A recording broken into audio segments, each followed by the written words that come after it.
Hey everybody, well it is Tuesday, September 12th, and I'm completely out of the loop now because now that the scrappers are going to do this, there's nothing else to be done up above by the tracks, so my railroad connections have absolutely no idea when this scrapping is going to take place. As I said in the last video, the guys at Hulcher, I found out they weren't going to be doing this scrapping, and that the scrappers were supposed to have already been here and started this, but they have not, obviously. But so I drove up here just on the off chance that they might be here, kind of like I caught the last day of the Hulcher cleanup. But yeah, no one's here. So let's walk around a little and get a little up close to some of this stuff and see about that.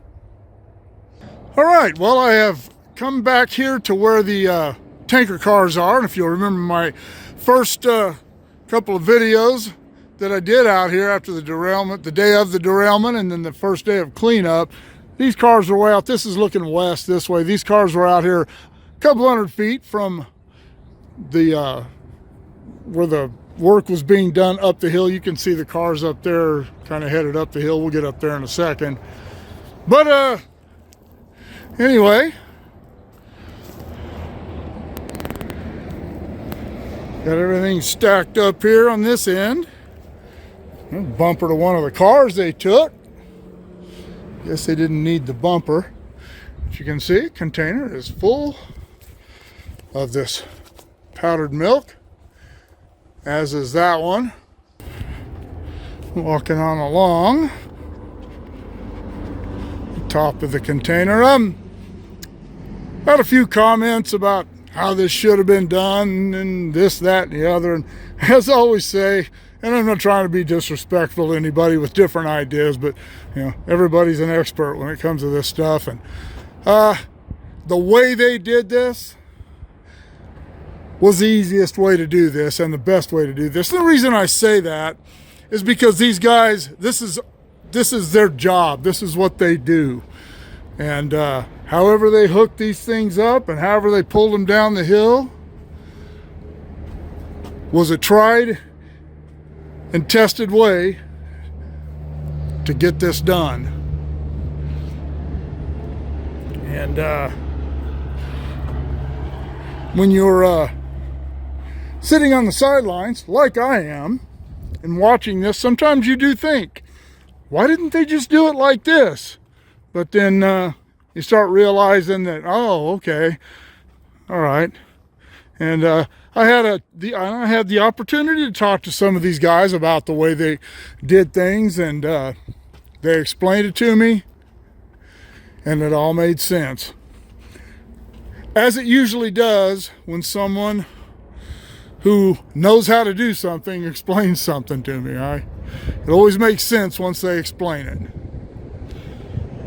There's the tracks up there. Just saw the track inspector go by westbound, going that way. There's a train coming up at Bealville, I saw. I don't know if I'll stick around and shoot any trains or not.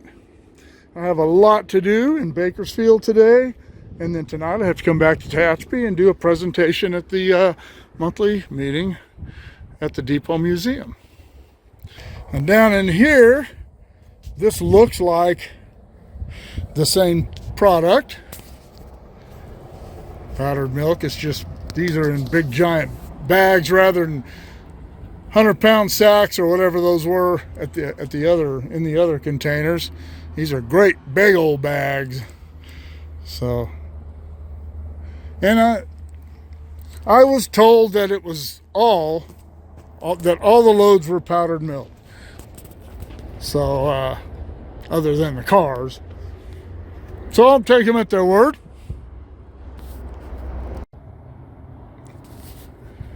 Some of the well cars lying on their sides. These these are the two well cars here. This is the one here particularly that slid down the hill and hit the tree that just about clobbered me and Randy. These are the last cars to be dragged down the hill.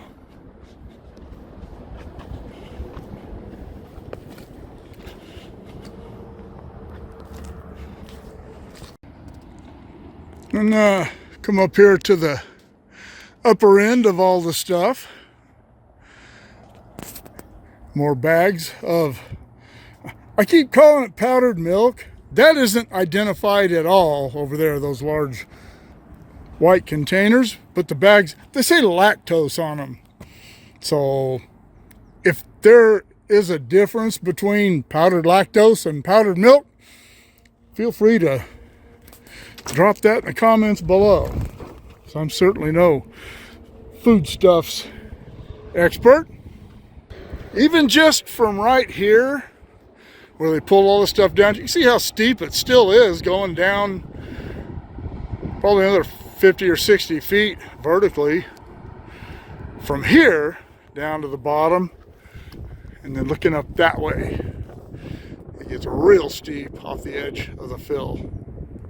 All right, that tree right there is the one that just about clobbered me and Randy.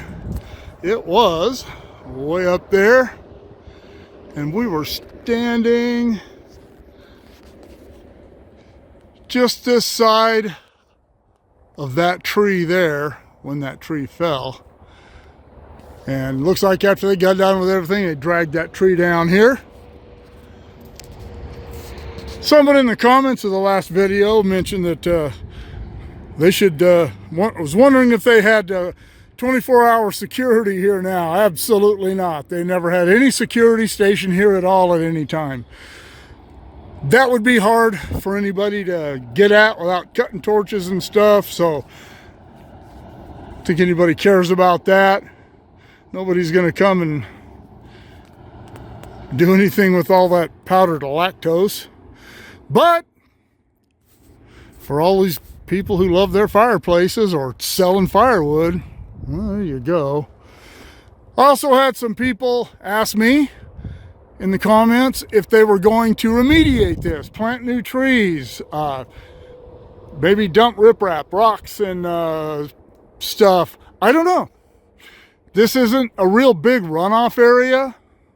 There's a draw over there on the other side of the tracks where tunnel 12 and 13 used to be, but it's really not a big runoff area, and we don't get that much rain up here, so I don't know what they're going to do. I'm certainly no soil expert, engineer, or whatever that could say whether or not that was something that they were going to concern themselves with. And I guarantee you that the railroad won't concern themselves with it unless the Conservancy gets involved. And planting trees there, really, I don't think that'd be much help for a long time. It takes these trees a long time to grow and start creating a root system that will help with erosion control. I don't know what they'll do. Maybe they'll do nothing. I just don't know. But as I told someone, if they do start doing a project like that, I'll certainly try to come up here and see if I can catch them doing it as a part of this series about this derailment. Well, all right. Guess that'll be it for this segment. No, it wasn't very exciting. No action going on, but thought I'd walk you folks around it a little anyway. Actually dragged, there was a set of trucks and a wheel and a set of trucks and an axle up there. Looks like they dragged that down too. But anyway, thanks for following me along again, and I will really try to see if I can do something if the scrappers show up. Here are the URLs for my PayPal and my Patreon, and if you could help the channel out that way, I'd really appreciate it. Keep shooting me the ideas. Drop them in the comments below. Shoot me an email at motorport59@gmail.com. Like, share, subscribe, click on the bell if you want to be notified of future content, and we'll see you all later.